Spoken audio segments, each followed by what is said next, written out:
Mambo, najua una hofu kwamba je, mpenzi wako atarudi? Au ndio habari imeishia hapo? Ni rahisi sana wewe kuwa na hofu kwa sababu unaangalia yale mambo ambayo yamepita. Unaangalia ile misukosuko mliopitia. Labda namna ambavyo alikuwa akikujibu, namna alivyokuwa akikutreat, namna ambavyo alikuwa hajali, hakuthamini, namna ambavyo alikuwa kiburi au alikuwa mjeuri sana. Kwa hiyo kila ukiangalia vile vitu na nafsi yako wewe inampenda sana, unampenda sana na unajisikia kabisa kwamba unahitaji kuwa naye kwenye maisha yako, lakini imefika hatua inabidi kweli mkae mbali kidogo. Lakini sasa umekaa kimya, unaendelea na maisha yako, unatamani arudi na una hofu kwamba atarudi kweli. Hii video ni kwa ajili yako. Hiyo hofu unayopitia wala sio jambo la ajabu. Wala sio kwamba wewe ni mtu wa kuhofia sana, hapana. Ni jambo la kawaida kabisa na kutokea hivyo ni kwa sababu ya hayo maisha ambayo umeyapitia. Hofu huwa ni kawaida mwanzoni kama nilivyosema, lakini kama unaendelea kuhofia kwa muda mrefu, maanake hiyo ina maana nyingine. Ina maana kwamba wewe hujipendi. Ina maana kwamba wewe hujikubali, hujithamini.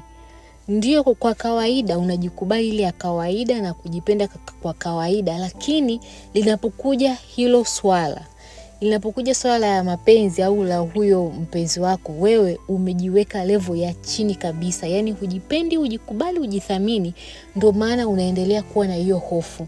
Yaani yeye umemweka mbele, umemtanguliza hapo kama Mungu wako.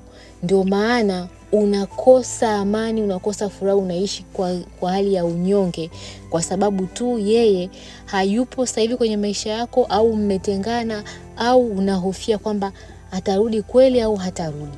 Sasa njia rahisi ya kuondoa hiyo hali ya hofu ni kwa kuanza kujipenda. Na kujipenda ni kwa urahisi sana unaweza kuanza kujitamkia hilo neno kwamba wewe unajipenda. Jiambie mara kwa mara kwamba mimi najipenda, najikubali, najithamini, najiweka mbele, najiinua, mimi ninajifanya kuwa selfish. Yaani ninajikubali zaidi kuliko ninavyomkubali mtu yote. Ni lazima uwe selfish. Lazima ujipendelee zaidi. Lazima ujiweke namba moja. Ukishaanza kujipenda, ukianza kujitamkia mara kwa mara kwamba wewe unajipenda, wewe ni wa thamani, wewe ni wa muhimu, wewe unahitaji vitu vya thamani, unamhitaji huyo mpenzi wako lakini sio huyo jinsi alivyo. Unamhitaji yeye ambaye yupo kwenye version nyingine. Unamhitaji yeye ambaye hana kiburi. Unamhitaji yeye ambaye anakuheshimu. Unamhitaji yeye lakini aje akiwa anakuthamini, anakupa attention. Kwa hiyo humhitaji huyo mwenye hizo tabia, unamhitaji huyo mwenye tabia zisizobadilika. Na ndio maana ni muhimu sana kupeana space ili yeye pia aone umuhimu wa kukaa, umuhimu wa kuwa na wewe. Akikaa mbali na wewe ataanza kuona mazuri yako. Sengine mtu haoni mazuri yako mkiwa mko pamoja. Inabidi akiwa mbali ataanza sasa kukumbuka kwamba angekupa fulani angefanya hiki, angekupa fulani angeniambia hivi. Yaani ataanza kukumbuka yale mazuri yako, kwa sababu kila binadamu ana uniqueness yake, ana uzuri wake. Yaani hakuna mtu ambaye ni mbaya tu. Kila mtu ana uzuri wake, na uzuri wako yeye ndiye anayeujua. Hata kama alikuwa anakusema wewe hufai, anakuona wewe ni mbaya, lakini ukiwa mbali nayo, ulikuwa mbaya wakati mko pamoja, ukiwa mbali naye ataanza kuona umuhimu wako. Kwa hiyo wewe usikae muda wote na hofu kwamba atarudi lini, mbona arudi, unaumia. Jitahidi sana, jitengenezee mazingira ya kujipenda, ya kujithamini, ya kujiinua, ya kujitamkia mara kwa mara kwamba wewe unafaa. Usijiweke chini, usijiweke katika ile hali ya kwamba mimi siwezi kuishi bila yeye. Badilisha hizo statement ziwe kwamba yeye hawezi kuishi bila mimi. Badilisha statement ya kwamba na miss iwe kwamba ananimiss, ananifikiria, ananikumbuka, ananihitaji. Yaani yeye anateseka bila mimi. Namna unavyojitamkia mambo, unavyoongea, unavyofikiria ina impact, yani inaleta matokeo kwenye maisha yako, kwa sababu unavyofikiria ndivyo hivyo vitakavyokutawala. Kwa hiyo ukiwa unafikiria kwamba mimi nateseka, mimi naumia, sijui atarudi, sijui ameniacha, sijui itakuwaje, yani hizo hofu, sijui nyingi ni hofu. Hiyo ni tofauti kabisa na yule mtu ambaye yeye hajali. Anasema kwamba atanitafuta, atanimisi, atanikumbuka, atanihitaji. Anajipenda, yani huyo mtu ni anajipenda, ni anajikubali, anajiinua, anajiweka wa kwanza, anajithamini, anajiweka juu. Ndio maana hawezi kuchukua muda mrefu kukaa kwenye kuhofia au kuogopa. Kuhofia mambo kunaendana moja kwa moja na kutokujikubali na kutokujithamini, kutokujipenda, kutokujiweka wa kwanza. Kwa sasa hivi anza taratibu kubadilisha namna ambavyo unafikiria au namna ambavyo unatamka.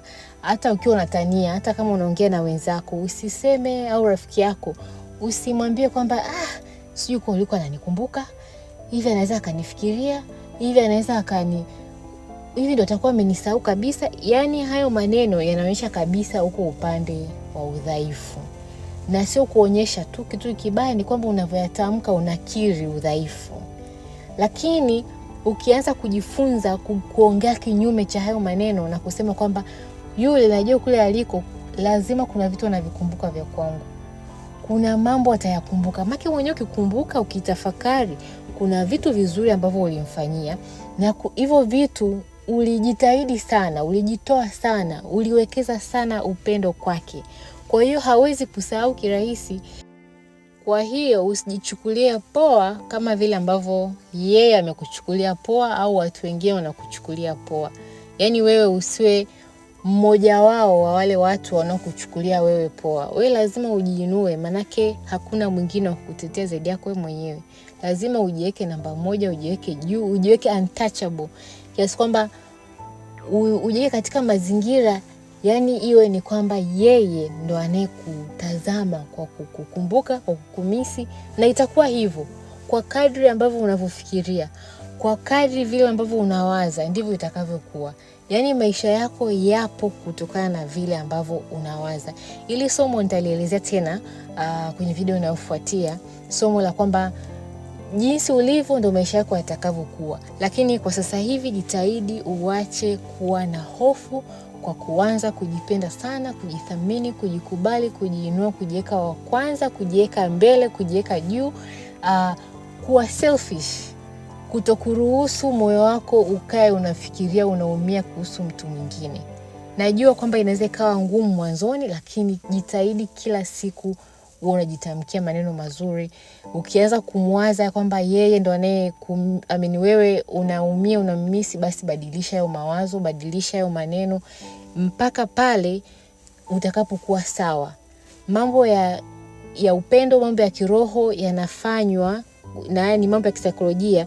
Jinsi ya kubadilisha ni kuenda nayo taratibu, kwa kujifunza, kwa kujilazimisha, kwa kujiforce mpaka hali itabadilika. Lakini ukiendelea kujikumbatia, unalia, unajifungia, una uchungu, hautapona. Kwa hiyo lazima taratibu uanze kubadilisha na urudi ulipotoka. Maana umeshaenda kwenye stage nyingine ya hofu na uchungu, sasa urudi kwenye hali yako ya kawaida. Mpaka wakati mwingine, kama hujasubscribe, gusa kengele ili nikiposti uwe wa kwanza kusikiliza. Comment hapo niambie kama umenielewa, like na share hii video. Ciao.